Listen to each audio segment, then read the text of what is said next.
The Babysitter's Nightmare. The air was crisp with the early bite of autumn as I walked up the stone pathway leading to the grand house that loomed ahead. I'd always found it a little too quiet in these parts, where the houses were so far apart that you could scream and nobody would hear. It was a Friday evening, and I was back at the Randalls' estate for another weekend of babysitting. Mr. and Mrs. Randall were a well-off couple in their late 40s who frequently traveled on weekends, leaving their 2 children, James and Jessica, in my care. James was 7, energetic, inquisitive, and a bit of a troublemaker when left to his own devices. Jessica, 5, was a quieter child, often content to play with her dolls in the massive playroom dedicated just for her. I'd grown fond of them both over the past few months, and the Randalls had treated me well, providing me with a spacious guest bedroom and free reign over their impressive kitchen. I couldn't complain. It was an easy job, and the pay was more than generous. That night, the house was as silent as ever, the only sounds coming from the crunch of leaves under my feet as I approached the front door. The place was isolated, surrounded by thick woods that stretched for miles, with a large pond sitting serenely in the middle of the property. It was beautiful, yes, but there was something unnerving about the stillness that always seemed to hang over the place, like the calm before a storm. The first night went smoothly. I played with James and Jessica until their bedtimes, 7:30 for Jessica and 8:30 for James. They were good kids, really. Jessica spent most of the time with her dolls, and James was content to immerse himself in his video game. I'd spent enough weekends here to know the routine like the back of my hand. Once the kids were in bed, the house was mine. I had developed a habit of spending my evenings in the pool house, a luxurious little building across the pond that housed a bar, pool table, and a huge TV. It had become my sanctuary, a place where I could unwind, watch movies, and chat with my friends without worrying about disturbing the kids. That evening, after the kids had fallen asleep, I made my way to the pool house. The path was dark, lit only by the soft glow of the moon and the scattered garden lights. The autumn air had a sharp chill, and I pulled my coat tighter around me as I walked. The pool house was warm and inviting, a stark contrast to the cold night outside. I settled on the plush couch, put on the movie White Chicks for some mindless entertainment, and texted a few friends to pass the time. It was about an hour into the movie when the intercom buzzed, startling me so badly that I nearly dropped my phone. The intercom connected the main house to the pool house, feature the Randalls had installed for convenience. I hadn't heard it go off before, and the sudden noise made my heart leap into my throat. I hesitated for a moment, then pressed the button to answer. "Hello?" I said, my voice echoing slightly in the small room. "Can you come here?" It was Jessica's voice, small and trembling. "What's wrong, Jess?" I asked, trying to keep my tone calm. "I heard noises," she whispered. Fear palpable, even through the intercom. A chill ran down my spine, but I forced a smile she couldn't see. "I'm coming, sweetie. Stay in your bed, okay?" I grabbed my coat and hurried back across the property to the house. The night seemed darker than before, the trees casting long, eerie shadows across the ground. I tried to shake off the feeling of unease that had settled over me as I punched in the code to unlock the door. Inside, the house was still and silent. I made my way to Jessica's room, where I found her curled up in bed, clutching her favorite stuffed animal, a well-worn bunny she called Mr. Floppy. Her big brown eyes were wide with fear. "I'm here, Jess," I said softly, sitting on the edge of her bed. "What did you hear?" "Thumps, like someone was walking around," she whispered, her voice barely audible. I glanced around the room, my eyes scanning the shadows in the corners. "Probably just the house settling, sweetie. Old houses make noises sometimes. There's nothing to worry about." She nodded, but I could tell she wasn't convinced. I stayed with her until she calmed down, tucking her back into bed and humming softly until her eyes finally fluttered shut.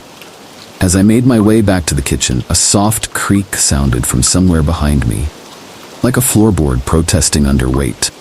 I froze, my heart pounding in my chest. It was just the house, I told myself, but the unease had rooted itself firmly in my mind. Back in the pool house, I tried to shake off the lingering fear. I cranked up the volume on the TV, hoping the noise would drown out my anxiety, and tried to focus on the movie.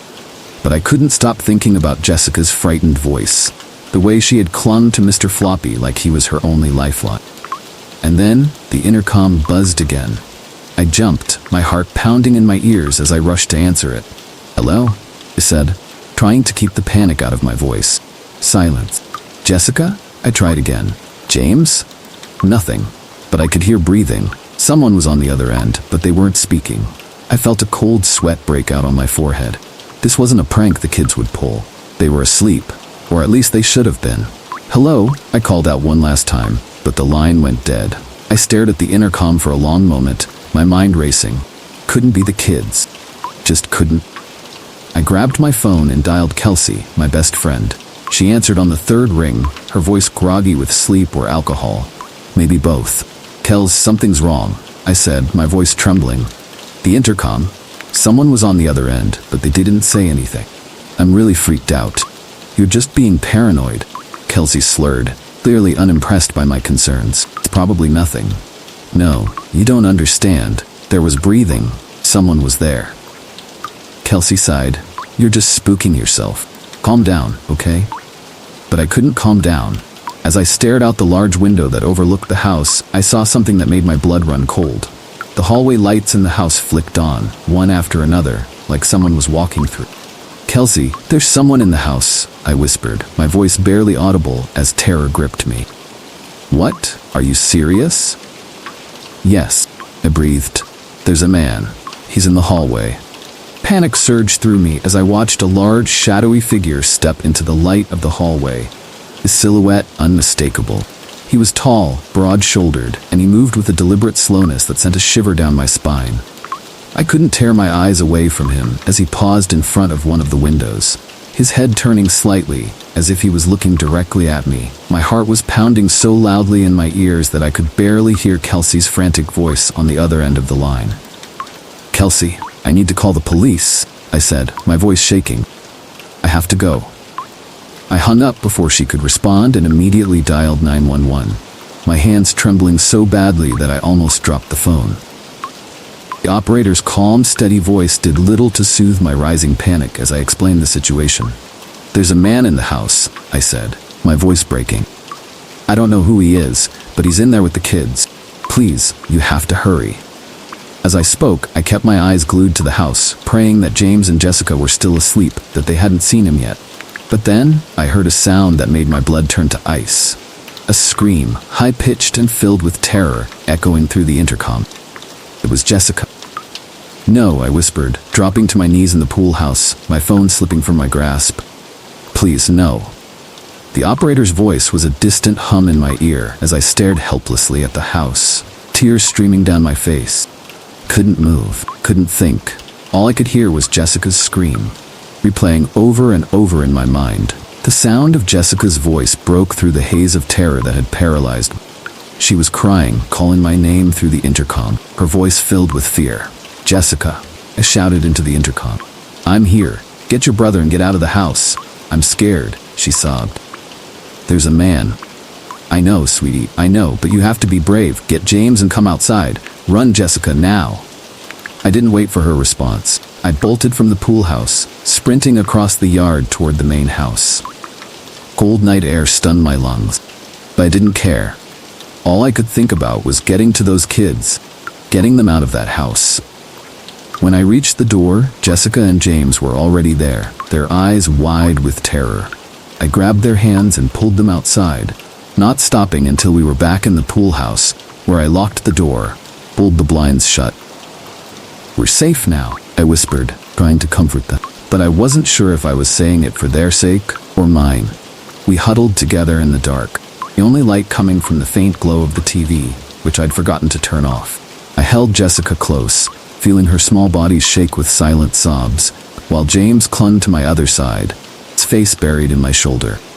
"Shh, it's okay," I whispered, even though I didn't believe it myself. "Police are on their way. We're gonna be okay."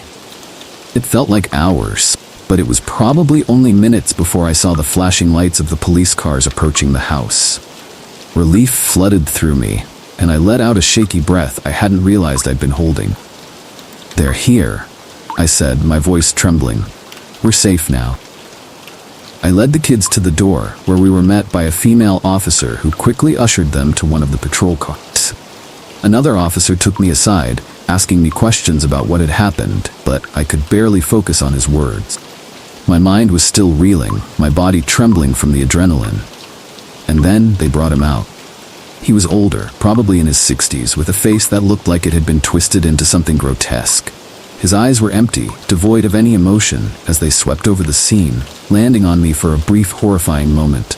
He smiled, a slow, sickening grin that sent a wave of nausea crashing over me. "Is this the man you saw?" the officer asked, his voice pulling me back to reality. I nodded, unable to speak, my throat tight with fear and disgust. They put him in the back of a police car, but not before he cast one last glance in my direction, his eyes locking onto mine.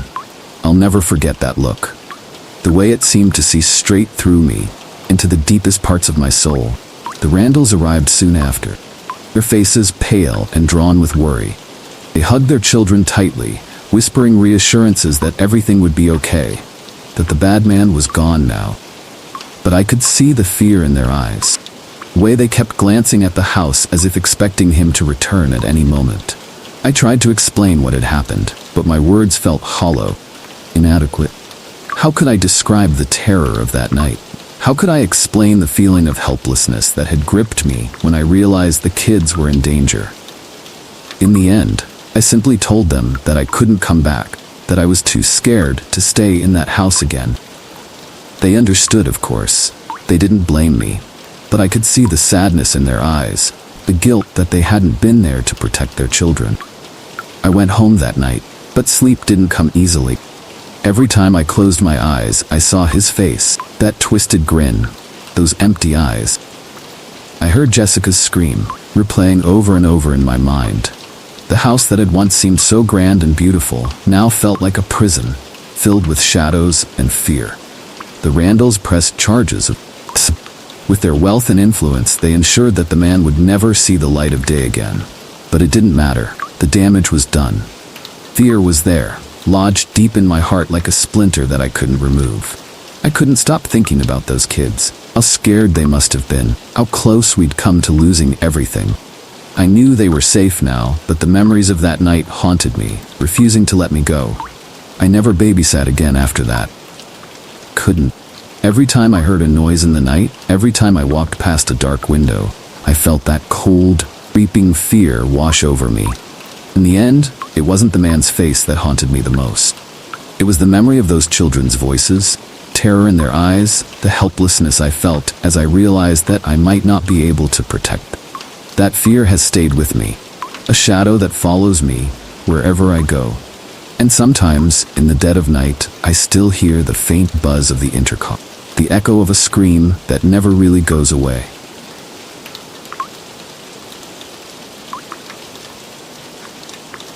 Whispers in the dark woods.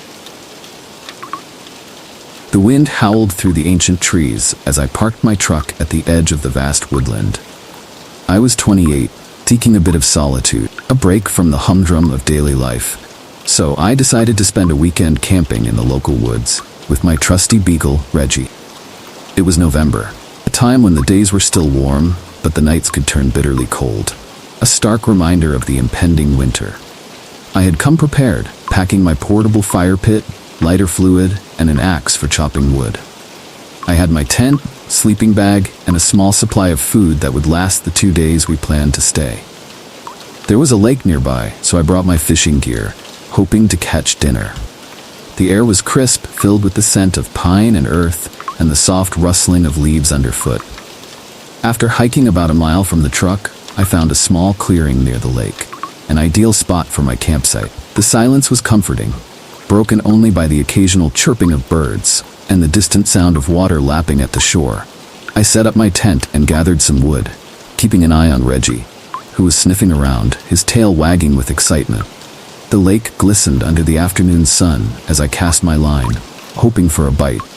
Reggie sat beside me, his eyes fixed on the water, occasionally glancing towards the dense forest behind us. After a while, I noticed him staring intently into the woods, his body tense, ears perked up. His tail had stopped wagging. He was fixated on something. Something I couldn't see. "Come on, Reggie, it's probably just a squirrel," I said, trying to reassure myself as much as him. But Reggie's demeanor didn't change. He kept staring, his body stiff, low growl rumbling in his throat. I couldn't shake the feeling that we weren't alone. After an hour of fishing with no real luck, I decided to take a walk around the lake. Path was narrow, winding through the trees, offering glimpses of the water through the branches. When we reached the far side of the lake, I glanced back at the campsite. My heart skipped a beat. 2 figures were moving near my tent, their shapes barely discernible in the distance. I couldn't make out any details, but I knew what I saw. 2 people, and they were at my campsite. "Reggie, let's go," I said, my voice trembling as I picked up the pace. We hurried back along the path. Crunch of leaves beneath our feet, the only sound in the stillness. When we reached the campsite, my worst fears were confirmed. The tent zipper was open, flaps fluttering in the breeze. Someone had gone through my things. Strangely, nothing seemed to be missing. I felt a cold chill crawl up my spine. The thought of strangers lurking in the woods, watching me, filled me with dread. I decided it wasn't safe to stay there. I packed up my gear and moved the campsite further up the lake, hoping to put some distance between myself and whoever, or whatever, had been there. As the sun began to set, casting long shadows across the forest floor, I chopped wood and started a fire, flames crackling and spitting in the growing darkness. Reggie stayed close, eyes darting nervously towards the woods. Something was out there, and it wasn't just the usual wildlife. I could feel it too, presence in the trees, watching, waiting. Fire was warm, its light flickering against the surrounding trees, casting eerie shadows that danced with the wind. I fed Reggie and heated up a can of chili for myself, the smell filling the air. We sat by the fire in silence, the only sounds coming from the crackling flames and the occasional rustle of leaves. I tried to shake off the feeling of being watched, convincing myself that it was just my imagination. But as the night wore on, the unease grew stronger. Reggie's ears twitched at every little sound, his eyes never straying far from the darkness beyond the firelight. I grabbed my journal and started writing, hoping to distract myself. I wrote about the peacefulness of the woods, the beauty of the lake, and the strange sense of dread that had settled over me, but the words felt hollow, meaningless. There was something wrong, something I couldn't put my finger on. Reggie suddenly started barking, his sharp yelps echoing through the woods. I jumped, dropping my pen as I turned towards the sound. My heart raced as I peered into the darkness, but I couldn't see anything beyond the glow of the fire. "What is it, boy?" I whispered, my voice trembling. Reggie kept barking, his hackles raised, teeth bared as he stared into the trees. I grabbed his collar, trying to calm him down, but he wouldn't stop. His eyes were wide with fear, his body tense as if ready to attack. I decided it was best to put out the fire and get inside the tent. There were people out there. I didn't want to draw attention to myself.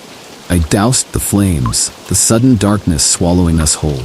The only light came from the small lantern inside the tent as I crawled into my sleeping bag. Reggie curling up beside me, still on high alert. I tried to read, but I couldn't focus. Every creak of the trees, every rustle of leaves made my heart skip a beat. Reggie's ears twitched at every sound, his eyes darting around the tent, following something I couldn't see. "What is it, Reggie?" I whispered again, hoping for some comfort, but none came. He started growling, a deep, low sound that rumbled in his chest. My mind raced with possibilities. Maybe it was just a deer, or perhaps a bear. But then, the more terrifying thought crossed my mind. What if it was a person? The hours passed slowly, the darkness outside pressing in on us. Reggie had finally calmed down, growling subsiding into soft whimpers as he lay beside me. I tried to sleep, but every time I closed my eyes I felt a cold shiver run down my spine. Then, in the dead of night, Reggie started growling again, this time louder, more urgent. I sat up, my heart pounding in my chest. I strained to listen, trying to hear what he was hearing. That's when I heard it, a soft, melodic whistling, coming from somewhere outside the tent. It was the kind of whistle you'd use to call a dog, playful, teasing sound. It sent a jolt of fear through me. Reggie growled louder, his body tense as he stared at the tent zipper. Someone was out there in the darkness, whistling as if they were calling him. My blood ran cold as I realized what this meant. Whoever had been at the campsite earlier hadn't left. They were still out there, watching us, baiting. Whistling continued, growing louder, closer. I could hear the crunch of leaves underfoot, the sound of footsteps approaching the tent. My hands shook as I grabbed Reggie, trying to keep him quiet, but he wouldn't stop growling, his teeth bared, ready to attack. Footsteps stopped right outside the tent, just inches away from where we were sitting. I held my breath, terrified that whoever was out there could hear the pounding of my heart. The only sound was Reggie's low growl, vibrating through the air like a warning. Then, the whistling stopped. Silence filled the tent, so thick it was suffocating. My mind raced, imagining all the terrible things that could happen next. I was paralyzed with fear, too scared to move, too scared to even breathe. Suddenly a loud click echoed through the tent, followed by more footsteps, slow and deliberate, circling the tent. Whoever was out there was toying with us, playing some sick game that I didn't want to be a part of. I tried to speak, to yell at them to leave, but my voice came out shaky and weak, pitiful sound that only seemed to encourage them. Footsteps stopped again, this time at the tent's entrance. I could feel the presence of someone standing just outside, their shadow looming over us. Then another whistle, this time so close it felt like it was inside the tent with me. Reggie barked furiously, lunging towards the zipper, but I held him back, my hands trembling with fear. "Get out of here!" he yelled, my voice breaking. "I have a gun." The words felt empty, hollow threat that I knew wouldn't scare them off. Footsteps started again, moving away from the tent. Not too far. I could still hear them, pacing just beyond the reach of the light, as if they were waiting for something.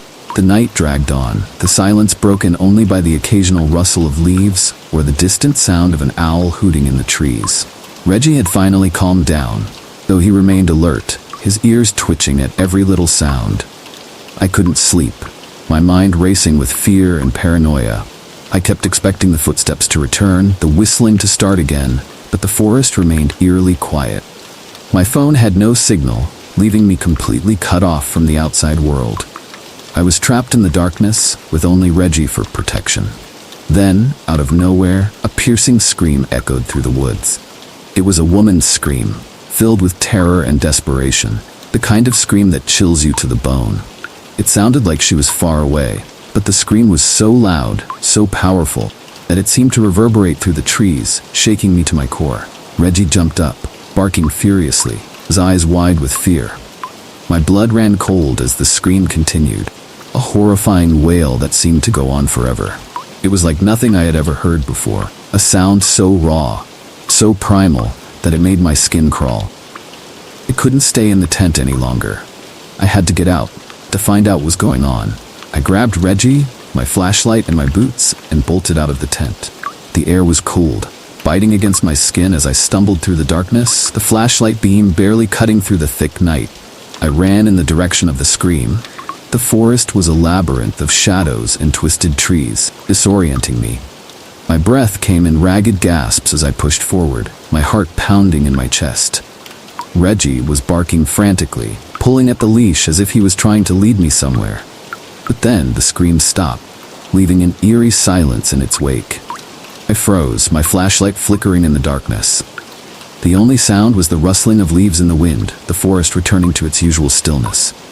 "Hello?" I called out, my voice trembling. "Is anyone there?" No answer. Only the trees stood tall and silent, their branches swaying gently in the breeze. I didn't go back to the tent. Couldn't. The fear that gripped me was too strong, too overwhelming. Instead, I ran, my legs carrying me through the dark woods, Reggie by my side. I didn't stop until I reached the truck, the safety of its metal shell a small comfort in the terrifying vastness of the forest. I climbed inside, locking the doors behind me, and sat there, panting, my heart still racing. Reggie was shaking, his eyes wide with fear, but he was quiet now, his barking reduced to soft whimpers. I didn't sleep. Didn't. Every creak, every rustle of leaves outside the truck made me jump, my mind conjuring images of shadowy figures lurking in the trees. I kept expecting to hear that whistle again, or worse, the scream. Dawn came slowly. First rays of sunlight filtering through the trees, casting long shadows across the ground. Forest, which had seemed so menacing in the dark, now appeared peaceful, almost serene. But I knew better. I knew what lurked in those woods, the terror that awaited anyone foolish enough to venture inside. As soon as there was enough light, I grabbed Reggie and headed back to the campsite. The tent stood there, untouched, as if nothing had happened. But I knew better. I could feel the lingering presence, the remnants of the fear that had gripped me the night before. I quickly packed up my things, not bothering to check if anything was missing. I just wanted to get out of there, leave the woods behind, and never look back. It took me half an hour to break camp and load everything into the truck. The forest was still quiet. Eerie silence, a stark contrast to the terror of the night. As I drove away, I kept glancing in the rearview mirror, half expecting to see something, or someone, following me. It wasn't until I was miles away, with cell service restored, that I finally felt safe enough to stop. I pulled over to the side of the road and called the local police, reporting the woman's scream and the strange people I had seen in the woods. They took my report, but I could tell they didn't take it seriously. After all, it was just a scream in the night, nothing more. But I knew the truth. I knew that something was out there, something dark and sinister that preyed on the unsuspecting. I never went back to those woods. The memory of that night stayed with me, a constant reminder of the terror I had felt, the fear that had gripped me so tightly I could barely breathe. Reggie, too, seemed changed by the experience. He was more skittish, more alert, his ears constantly perked up as if he was always listening, always waiting. Police never found anything. No signs of the people I had seen, no evidence of the scream. It was as if the night had swallowed up all traces of what had happened, leaving only the haunting memories behind.